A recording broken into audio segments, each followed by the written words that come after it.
Бакайдей, тур бол. Сен мектепке барасың бүгүн? Экинчи сабакка барам.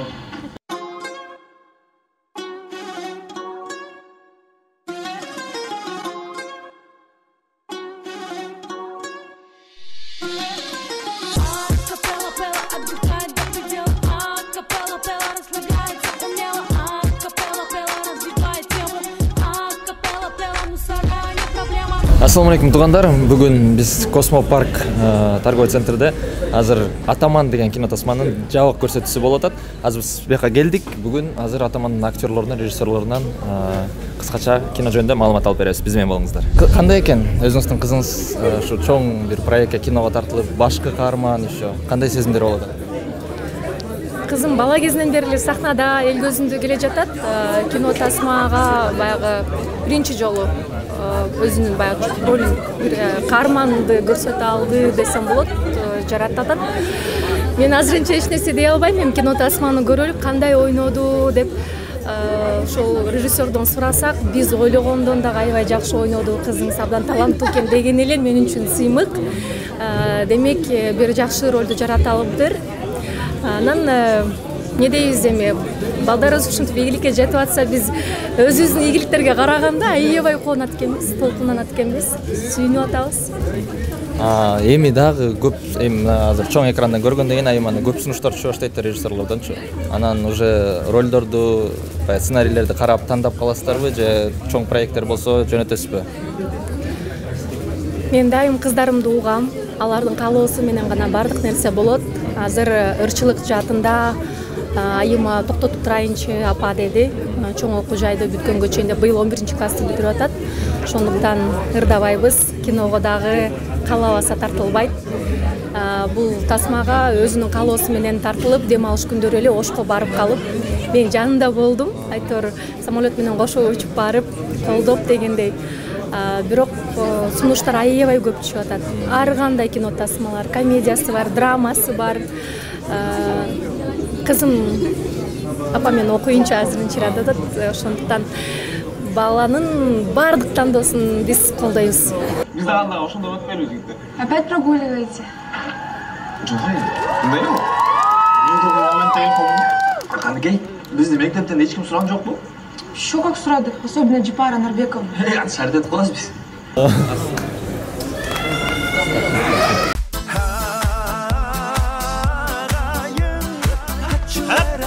Той сонун өттү бирок жаным. Вообще сонун болду. Досторубуздун баары укмуш билеп кетти го. Жыр качты. Канча кошумча алып келгенин карайчы. Так. Актан Рыскелдиев дейт. 3000 сом дейт го. Кудан болуп 3000 сом. Мен анын тоюна $100 алып баргам. Ошо да. Жибектики экен, подружкамдыкы. 2000 сом? Ооба. Анын деген кечки жыргап жүрдү го. Күйөөсү үчө 570 айдайт экен. Уят да. Мен аларга вообще пустой конверт алып баргам. Куба Кейджи дейт. Брат, кийинкисинде обязательно алып келем дейт. Бул постоянно ушундай эле. Так, кийинки конверттер берер? Жок. Кандай жок? Жок. Нурус тиги эмелерчи, Саматтар? Берген жок. Алло. Оу, досум. Саке. Оу. Мен 5000 сом алып келгенден кийин сен мага 5000 сом алып келишиң керек да. Эмне кыйкырасың? Мен сага моёго которуп койгом. Койчу. Ооба. Эмне экен? Мен моёма которуп салган турбайбы? Сонун го? 20 000 дейт го. Сонун го? Как раз мен эртең могу айдын коммуналкасын төлөш керек. Тиги бензин дагы куя алайын. Менин моёмо которуп кой. Жан неудобно болуп калды. Let's go. Алло, Саке. Алло. Досумбай. Жана пранк болчу, мен кечирип койчу. Эмне? Кайра дос бололу, досум.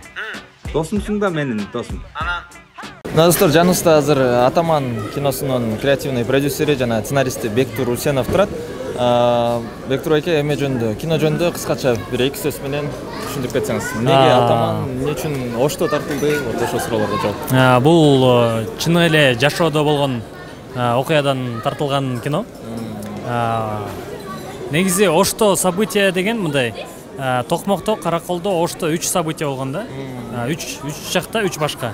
Ошону биз бир киного кошуп туруп, анан кийин цельный бир 3 биздин башка каармандардын историясы кылып бир кино кылып кеттик да ошону. Бул кинонун дагы тиги берки Черный двордой болуп бир творчестводо жүргөн эле бир адамдын историясы эмеспи? Ошондой дагы бар. Эми кусочектин да ошо айтып атпаймынбы? Караколдо жүргөн история бул болсо биздин режиссер Белек. Өзү караколдук бала, анан кийин ошол жакта өзүнүн жашоосунда болгон бир история бар. Ошону дагы чагылдыра кеткенбиз да. Ийгилик анда премьера кут болсун. Көрөрмандарды киного чакырып кетсеңиз болот. Спасибо, дядя. Только это родителям не говорите. То есть как вы не сказали своим мамкам, что идете бухать? Сразу, дядя говорит, ты что? Да не боись, я расскажу. Вот жаныбызда Атаман киносунун башкы каармандарынын бири Айыма турат. Айыма, саламатсызбы? Саламатсызбы. Биринчи киноңузбу? Ооба, мен биринчи ушундай ролду аткарган кином болду. Несомненно, украшением этого фильма стала наша прекрасная Аим. Аплодисменты ей. У нее тоже дебют. Киного кантип келип калдыңыз? Ким аркылуу?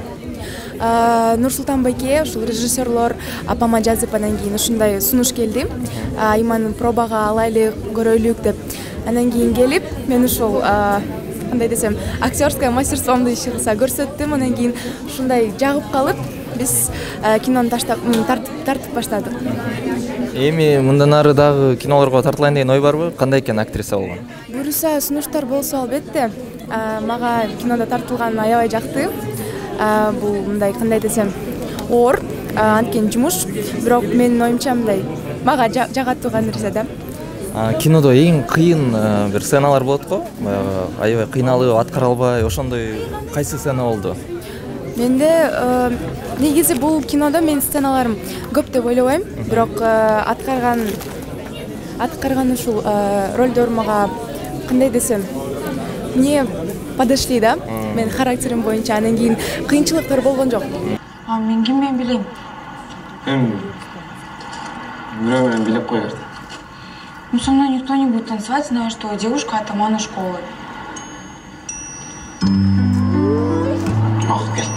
Репетиция. Негизи буга чейин кинодо такыр ойногон эмессиз, э? Апамдын киносунда ойногом. Мен 5-6 жашымдан. Бирок сүйлөгөн жокмун, эч кандай актердук мындай мастерстволорун көрсөтпөй. Ушул бүгүнкү фильм бул дебют да мага. Всё, рахмат, ийгилик. Рахмат сизге да.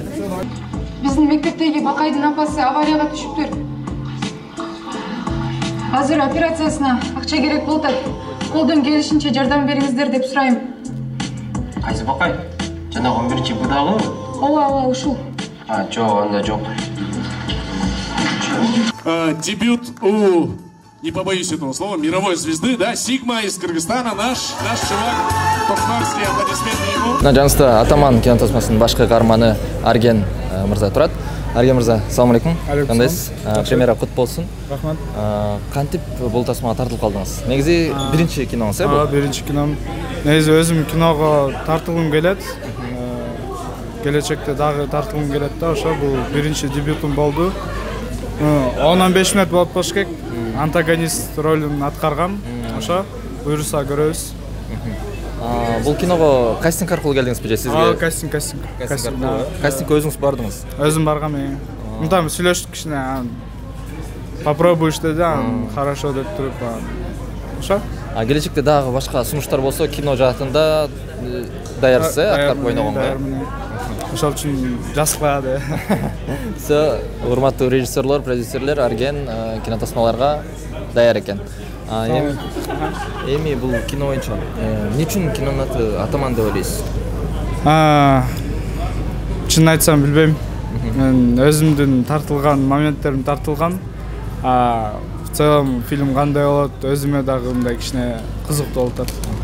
Атаман кинотасмасынан канча гонорар алдыңыз? Ишин канча? Мектепте канчанчы атаман болчусуз? Мектепте атамандашчы эмеспиз, бирок эртең чиркей атамдар армияга кетип, ошо поляна, соляна жайып, сом чыгарбайсыңарбы? Мына жаныбызда Атаман киносунун сценаристи Радик Кешимов байкебиз турат. Радик байке кино жөнүндө бир эки сөз. Эмне үчүн Ошто тартылды деген суроо болуп атат да? Ошто негизи Оштун локациялары аябай абдан кооз экен. Жана биз деген кичине башкачараак кылып тартып көрөлү дедик. Биякта жаңы жаш актерлор менен, жаңы локациялар менен Ошко барып туруп ошо райондорду карап көргөндөн кийин эле сразу биз сүйүп калып ошол жерден тартышыбыз керек экен деп туруп тартып калдык да. Азыр тияктан Бектур байке айтып кетти, бул дагы реальный историядан алынган кино депчи. Анан кийинчерээк мен суроо бердим ти Бектур байке дагы Черный двордой болуп творчестводо жүргөндө бирөөнүн историясы эмеспи депчи. Андай дагы бар дейт, анан кийинчерээк чыгат да алар, бул менин историям болчу да айтып чыгышабы? Биз негизи сценарийди жазып бүткөндөн кийин сураганбыз, айта берелиби десек, ошо кимдин окуясы болгону өздөрү уялып койду окшойт, бирок кино чыккандан кийин ишенем, алар мына биз болчубуз деп башта айтып кош керек да. Кино тееп кеткенден кийин айтып атпайм, менин историямды. Ийгилик.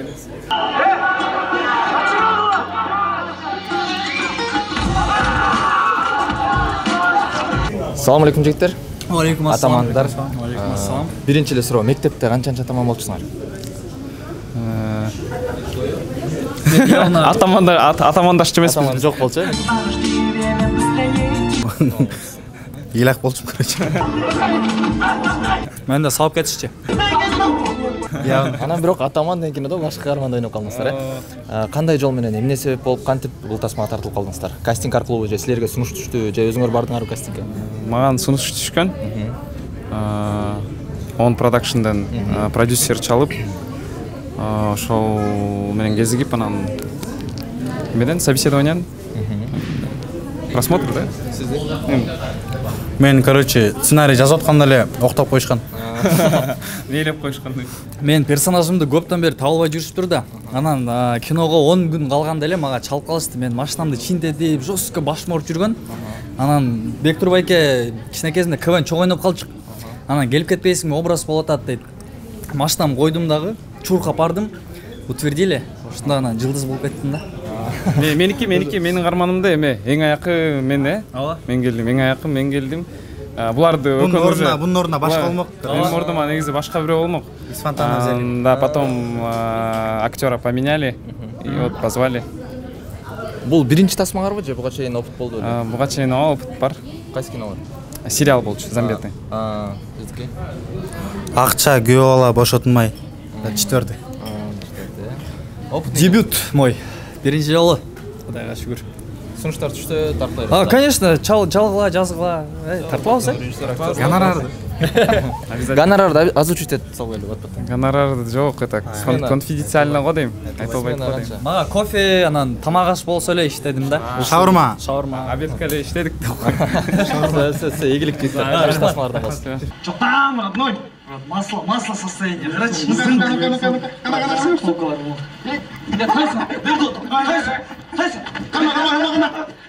Все.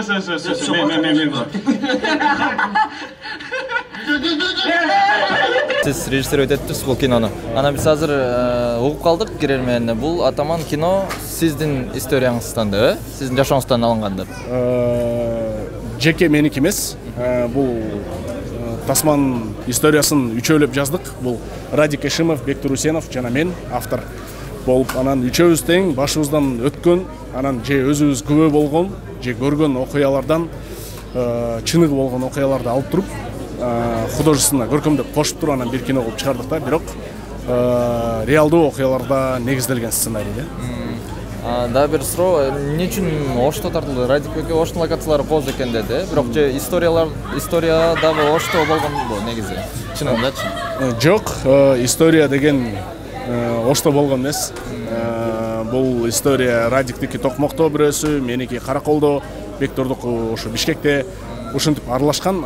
Бирок мындай окуялар ошол 2008-жылдары жалпы эле Кыргызстан бүт жеринде болгон, ошондуктан Ошто тандадык. Ош чындап эле кооз шаар, экстерьери, үй курулгандары, ортосунда Сулайман тоо, четинде Керме тоо, ушул аябай кооз да, кадрда өзгөчө көрүнөт. И Ошто дагы ошондой окуялар болгон. Кинонун атын ким тандады? Атаман деп. Кинонун атында аябай көп варианттар бар болчу башында. Бирөөсү Ленин көчөсү болчу, анткени Ленин көчөсү Совет Союзунан кийин ар бир шаарда, ар бир айылда бар болчу да Ленин көчөсү. Анан жок, бардыгына жакыныраак ушу Атаман болот экен, дароо эле түшүнүп кетет экен мектептин ичиндеги болуп аткан окуя деп. Ошо бардыгыбыз эле кеңешип тандадык атаманды. Эсте жок азыр ким предлагать эткени. Мектепте канчанчы атаман элеңиз? Мектепте экинчи атаман болчумун.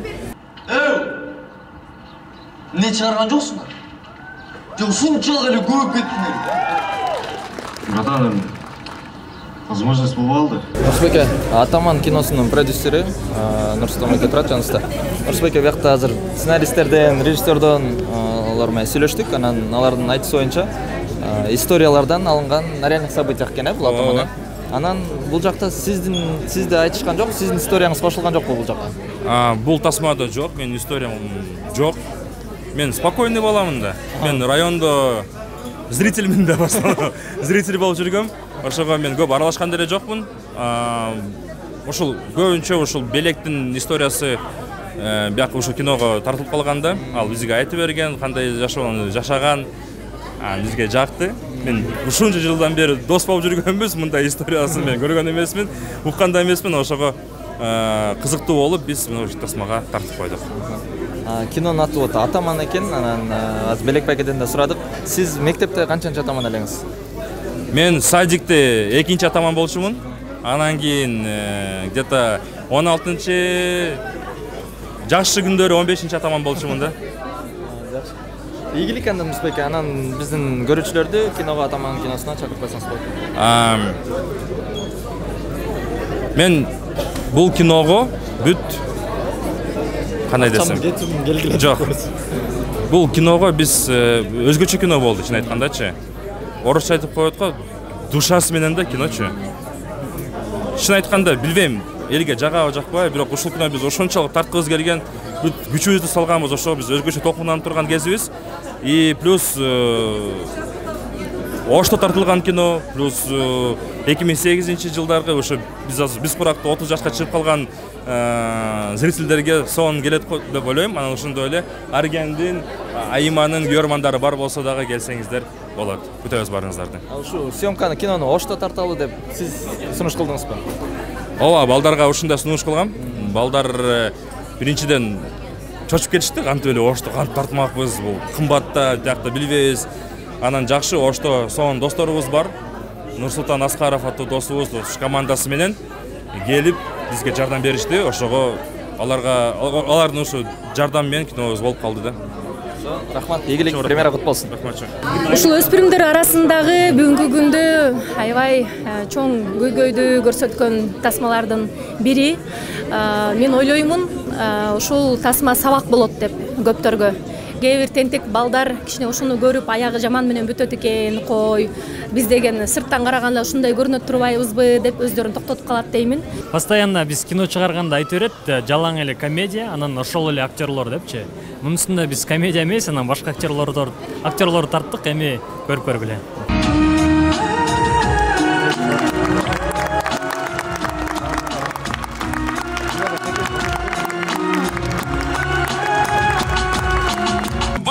Фильм? Если да, пожалуйста, вот этим героям попробуйте. Айдай Разакулова, человек, который записывает все звуки и голоса наших актеров и в целом на съемочной площадке. Спасибо тебе. 6 фильмов подряд. Это Азых Абдрахманов. Аплодисменты ему. Самый лучший монтажер. Мы тебя любим. Тартылгандан кийин көрөлөк болчуңар да? Көрөлөк болчуң. Прям 3 жолу ыйладым окшойт. Ошо стилде биз да байкадык. Кыздардын баары ыйлады, эркектер да ыйлап атышты. Аябай душевный болуптур, Өтө эле катуу болуптур. Мындай нерсени күткөн эмесмин. Тартылып атканда мындай эч нерсе байкаган эмессиңер, Тартылганда стресс болду. Стресс болду. Бизге типа давит этти да ушул ролго киргиле, ушундай кылгыла, ролдон чыкпагыла деп. Биз 10 күн ушул рол менен жүрдүк да. Анан бул жанагы монтажер Азык Абдрахмановтан биз сүйлөшүп офиске барып калганда, силердин кинону монтажлап атканда Азык байга айтып калды эле да. Могу талпа мушташтык бар, Тайсон менен берки жана Сигма мушташкан жериңерде, ошол жерде чын эле мушташып кеттиңер беле. Ушундай бир момент болду эле, бир эки бала мушташып кетти. Бирөөнүн каты чабып мушташып кетти, бирөөнүн мурду сынган. Чын эле? Чын эле. Бирөөнүн мурду сынган, бирөөнүн вроде колу сынса керек эле. Ушундай болгондо өтө кыйналып кеткенбиз ал убакта биз. Өтө эле кыйналып кеткенбиз. Толтуруп. Ийгилик да. Аябай катуу болупту, жакшы кино болуптур, менин оюмда. Сүйлөшкөнбүз уже. Так, блин. Пару слов туда-сюда? Пару слов эле. Кандай болду? Канча жолу ыйладыңар биринчи суроо? Аябай көп ыйладык. Мен ыйлаган жокмун, мен тиги Тайсондун ыйлап атканын санап отурдум. 3 жолу ыйлай берди. Мен көздөн жаш чыккан жок. Ошо кинодон эле жаштардын баары ошо кинодон эле тартылып атканда эле кетип калды. Камера коюп койсоң ыйлаш үчүн. Ошо калбай калды. Кантип ыйладыңар кинодон? Ыйлаган моменттарда кантип ойнодуңар? Чым чыгам? Медитация деп кой. Жок эме. Просто ойлонуп ошо башта бүт ошо образга кирип, башта бүт жүргүзүп айландыргандан кийин анан өзү эле кантипкидей эле чыга баштады. Өзүңөргө кандай болду кино? Силер монтажга тартылгандан кийин көрүлүк болду. Биринчи жолу көрдүк. Аябай сонун болду. Биз аябай көп күттүк да. Анан убакыт өтпөй койду вообще-чи. 3 ай күттүк, өтпөй койду. Анан бүгүн көрдүк. Блин, вообще каждый көрүш керек го дейм мындай нерсени. Каждый көрүш керек. Я вообще боялся то, что я не доживу до этого дня. Грузовик сүзүп кетеби дегенден коркуп аттым. Эгерде өлүп калсам, премьера мен жок кандай өтөт деген ойлор да келип атты да, убакыт өтпөгөндүктөн. Чоң рахмат жигиттер. Ийгилик, сонун кино болуптур. Молодцы, вообще актерка супер. Сизге кино кандай экен? Жактыбы? Эмнеси менен жакты? Кино жакты. Бүт баары эле жакшы экен негизи. Сонун эле экен. Ыйлай берейин деп эрте өзүм кармап калдым, чын эле. Жанымда балдар бар болчу да, ошо үчүн ыйлабай койдум. Атак сонун кино. Элдерге сунуштайсыз? Ооба. Сунуштайм, келип көрүңүздөр, буюрса эртеңден баштап. Же бунуңар эртең чыгабы? Жок. Бүгүн чыгабы? Жок, бүгүн эле чыкпайт. Короче, бүгүн канчасы эле? 9-дан баштап бардык кинотеатрлардан көрсөңүздөр болот. Баарыңыздарга сунуштайм. Достук жөнүндө да чагылдырышыптыр. Көп нерседен көп проблеманы ачышыптыр. Молодцы. Сыймыктанам досторум менен. Ийгилик. Сиздин киноңуз качан чыгат өзүңүз? Биздики 20 декабрда биринчиси Таксыр деген, экинчиси 22 февралда чыгат. Балчан 2. Ийгилик, сиздердин кино. Рахмат.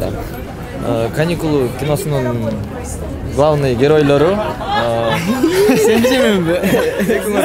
Эки марта. Бүгүн Атаман киносунун жабык көрсөтүүсүнөн чыктык. Сиздерге кино жактыбы, жакса эмнеси менен жакты? Кадрлар менен жакты, вообще сонун кадрлар болуптур. Айланган. Мага целом сценарий, актерский игра жакты. Балдар молодцы. Жаш болсо дагы, то есть неме темперамент бар да. Мектепте ким канчанчы Атаман эле? Акыркысынан экинчи болушум керек эле. Бизде Атаман жок болчу деп салганбыз.